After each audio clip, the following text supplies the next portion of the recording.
I'm in conversation with one of the most reputed names in the business world, one that has secured our homes, one that has been made space in our homes. Their iconic cupboards have been passed on as heirlooms by various generations. And it's my pleasure talking to Mr. Jamshyd Godrej, who is the Chairman and Managing Director of Godrej Boyce. So many thanks for bringing us here and also speaking about your philanthropic as well as business endeavors. First off, you're most passionate about this topic, which is environment. And, there are certain initiatives that G&B has started. I would like you to talk to us a little bit about your environmental initiatives. And just before we began this chat, you said ESG as a word is clubbed together and misused in a lot of ways as well. So a little bit on that front as well. Yeah. Well, thank you for having me and speak to you on this. Environmental issues have been very close to the family for generations now. And I think our father, grandfather, all of them were very keen on creating a green garden city here. That was the whole idea, was that in the chaos of Bombay, can you have some area of calm? And in some sense also it creates a better environment for working. Why do people take holidays, go off to a forest reserve, see tigers, etc.? I mean, that's the whole experience is one of calming and being with nature. And we are very lucky that we have the privilege of preserving a mangrove forest here. And I think it has allowed us the freedom to look at this not just from the environment point of view, but also from what is it that our business responsibility requires us to do. And so over the years, we have now coined this word good and green. And the idea really is that, as a manufacturer, we have responsibility. And I think the entire corporate sector has a responsibility, not just from a pollution point of view, but also from a leadership point of view, that you need to make the corporate sector a leader in wanting to do good. Of course, the biggest criticism on that is that companies like greenwashing all the time. Of course they do. There's no doubt about it. But at the same time, journalists and others have to keep everyone honest about what they do and what they don't do, etc. So it's an important aspect. I mean, I feel that when the word ESG was coined, it brought together issues of environment, socially, responsive sort of reactions, etc., and governance altogether. In different contexts, they make sense, but bringing them together doesn't actually make sense to me. So I look at it that there are three separate topics which really need to be covered in that sense. But environment is something that I hope and wish that everyone in the corporate sector takes much more seriously, because eventually, if we leave the planet in a better condition than when we first inherited it, it's so much better for every generation. So that should be the guiding principle. If you could talk a little bit elaborately about G&B's initiatives in terms of environmental initiatives. I don't want to call it ESG since you touched upon that topic. So the key projects and how it's adding to G&B's top line as well, because you intend to make this a good and green sort of a company going forward. So a little bit on that front. So I think you have to start at the beginning here, in the sense that, every company, whatever they make or do, they use energy, they use water. Of course, they can pollute or not, etc. So I think that's where we come in. I mean, what we're looking at is that, is our supply chain green? Okay, are the products that we make easily recycled? You know, do they use materials that are recycled? Can they be recycled? You know, those are the important things. There's the concept of a circular economy, you know, that what is, you know, what I make, somebody else can use in a different way, and it, so landfill has become one of the biggest problems for every city, you know. So how do you avoid landfill? How do you remove waste from going to landfill, you know? So can we take on targets of zero waste to landfill? You know, can we be water positive in everything that we do? You know, can we keep reducing our energy consumption? So these are all the factors that really come into play and which we have been following. So for instance, on energy, we have halved our energy consumption in a specific way, you know, based on the amount of business you do, etc., over the last 10 years. And our aim is that in the next 10 years, we will again halve it. So these are the type of big programs that we have. We are already water positive. We are already in a situation where we have zero waste to landfill. So I think it's important that these ideas, you know, get spread out as much as possible. For instance, one of the businesses we have is a green building consultancy.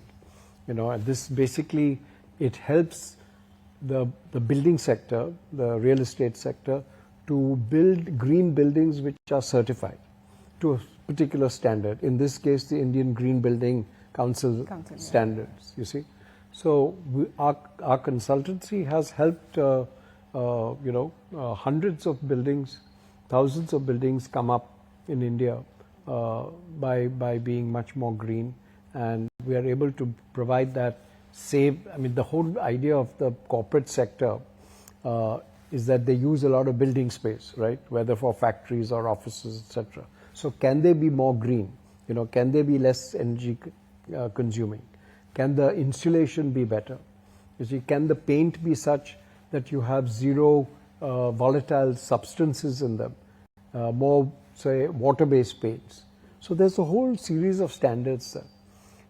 The other thing that we have done is we have worked very closely with CII to develop green product standards, you know, because I think it's important that, you know, there would be a good universal standard for green products. What is a green product? You know, what may seem to you to be a green product may not be to somebody else. So standards are important. So green product standards is important. And then there is something called the green company rating, you know, and you can do this in a disaggregated form. So every division can say that, you know, what is their footprint? Does it meet a green company standard? And can you keep improving it all the time? So these are the type of things that we have done and continue to do and will continue to do, you know, for as long as we can. So one follow-up question on that, and something that comes to my mind is, in one of your AVs also I saw planet before profit.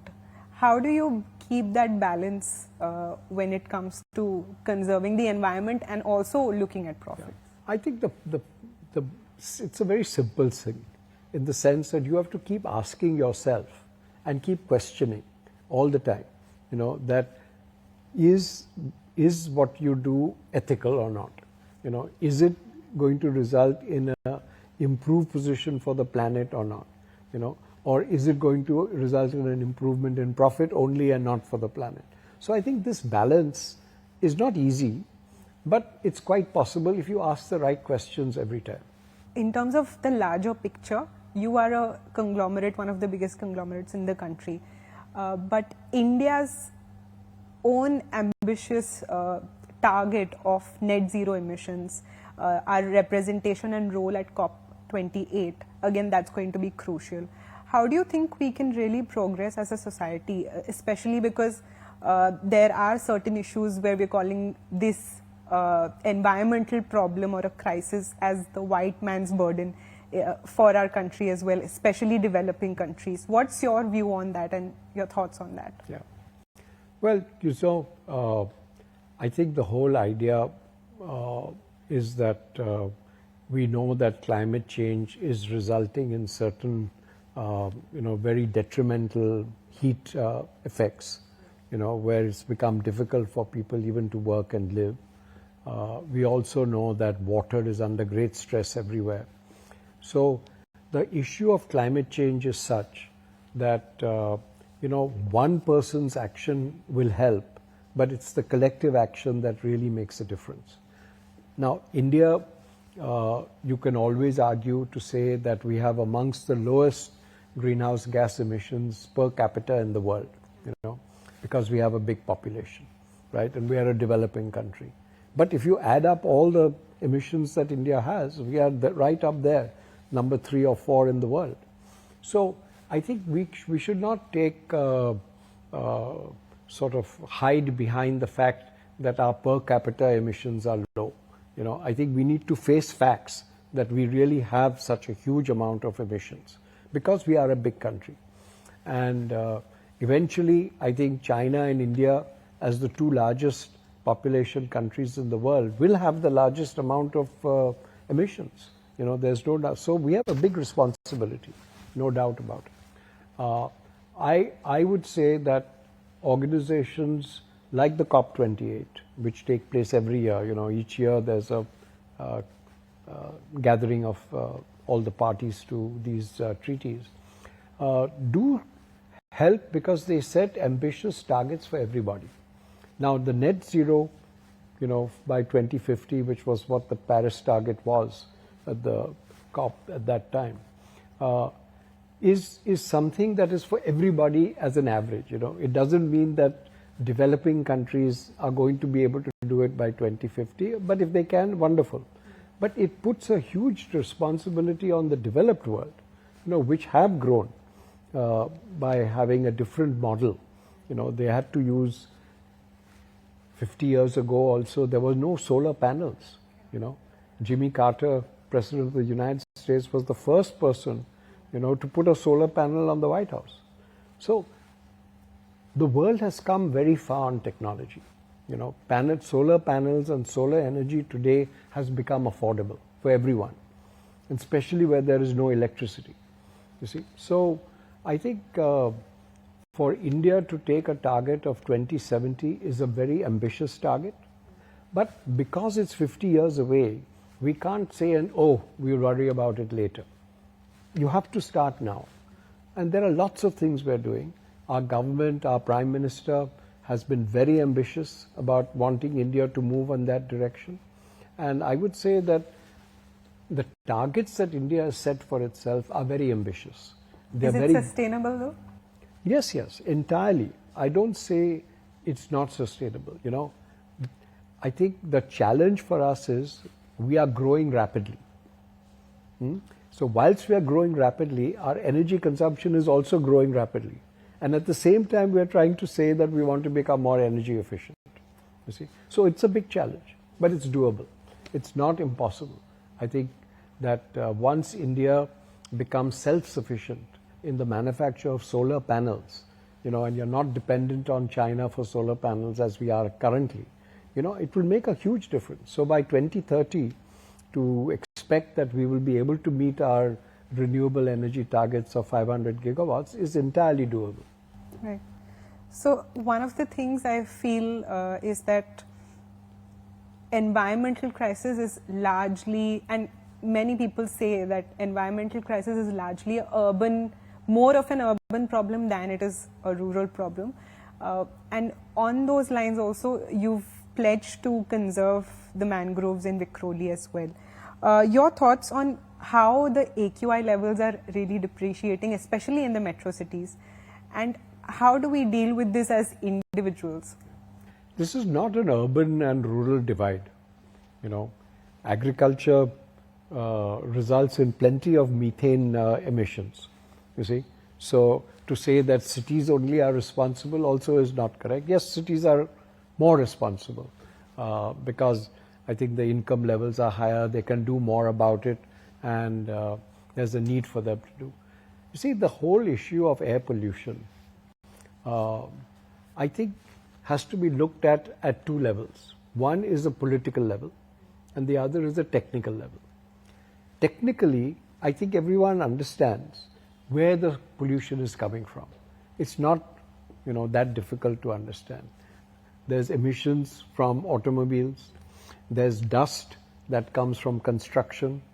Even a car moving on a road or a truck moving on a road creates, the tires create dust all the time.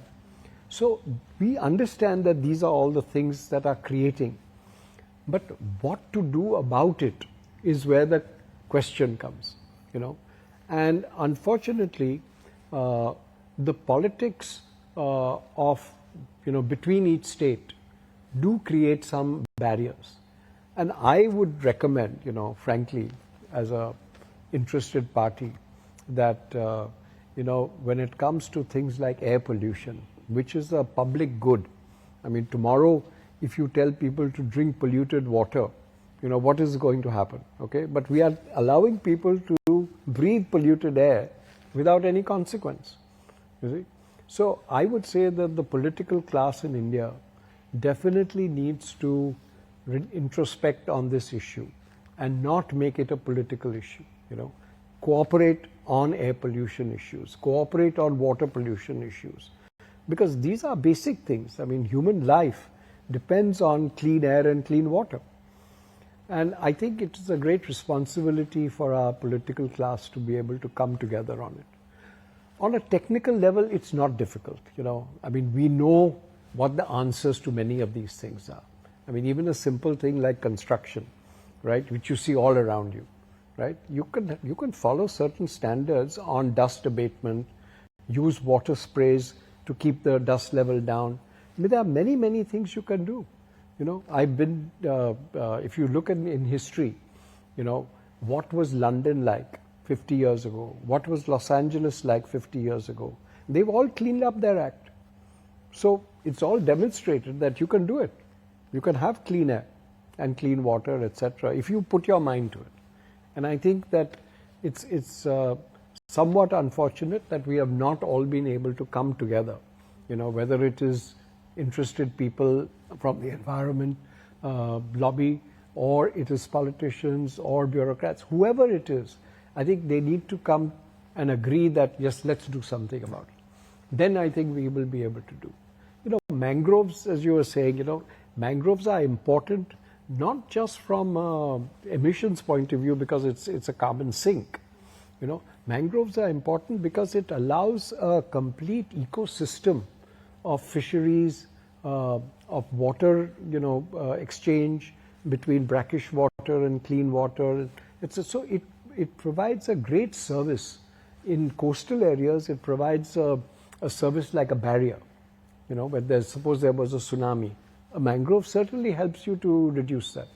And it was demonstrated even in Chennai when we did have the tsunami at that time.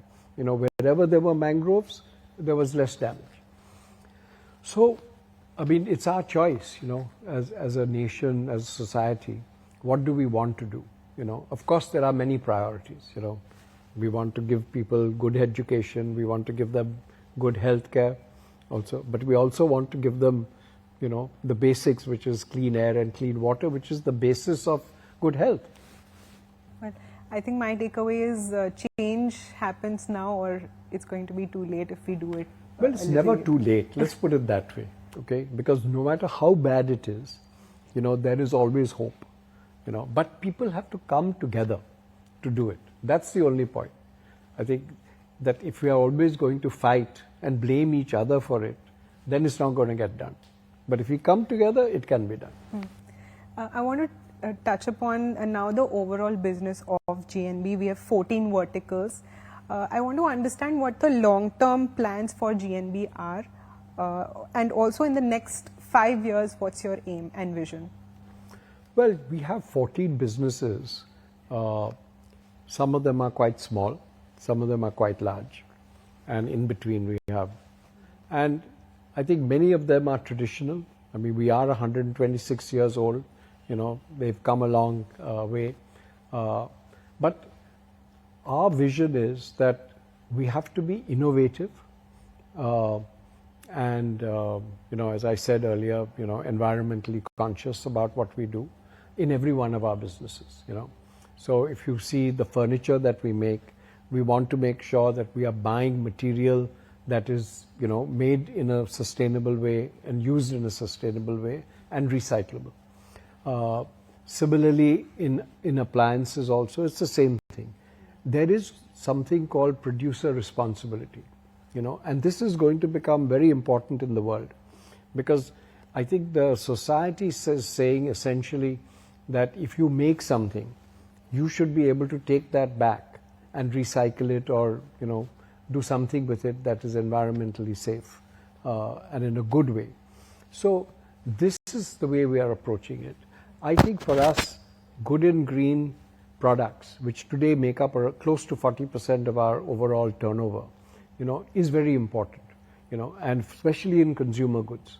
But G&B has a large consumer facing businesses, but we also have large industrial facing businesses, you see. And yes, there is a long tail with 14 businesses, but they are, because some of the businesses are quite new, they are less than 20 years old, and they have not, grown to the extent that they could have. Our vision essentially is that, we will grow 10 to 12% a year. That's our long-term average growth. That's been that way and will stay that way, we hope.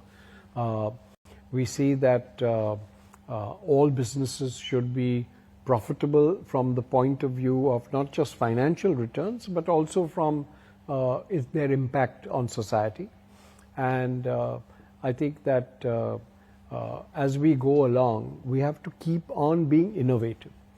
One thing I learned very early on was that, you cannot have a thriving company without having innovative products and innovative people constantly doing innovative things in the organization. That's really at the core of it. But at the same time, you have to be sustainable also. So this confluence of innovation and sustainability is really what is crucial. Right. Will we look at, are we foreseeing any new verticals coming up in the near future? No, you already complained that there were too many businesses. No. It's not a complaint, it's appreciation. Yeah. No. The point is that we do appreciate that we are in 14 businesses, Yeah.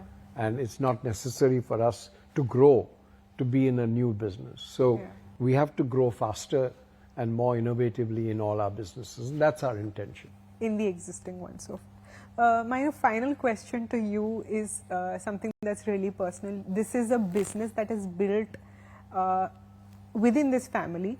What is the one thing or the few things that you have been personally invested in this overall business of G&B, and something that is very close to your heart, you're very invested in among the 14 verticals? Yeah.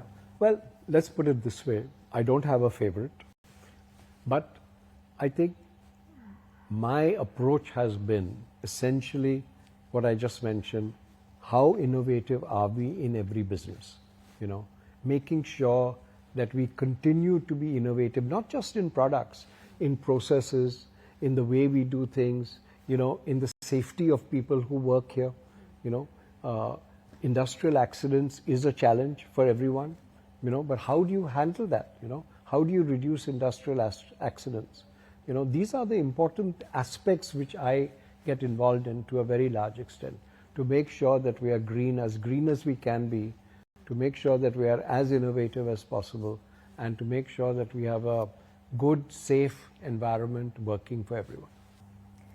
Just to follow up on that, the next generation after you is already training under you. When can we expect them to enter the business in full capacity? They are already there in the business, so it's not that they are not.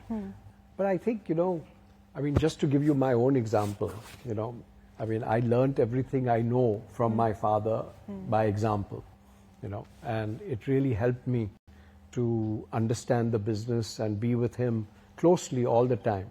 And I learned a lot. And that's so I think, every generation has to have their way of doing things.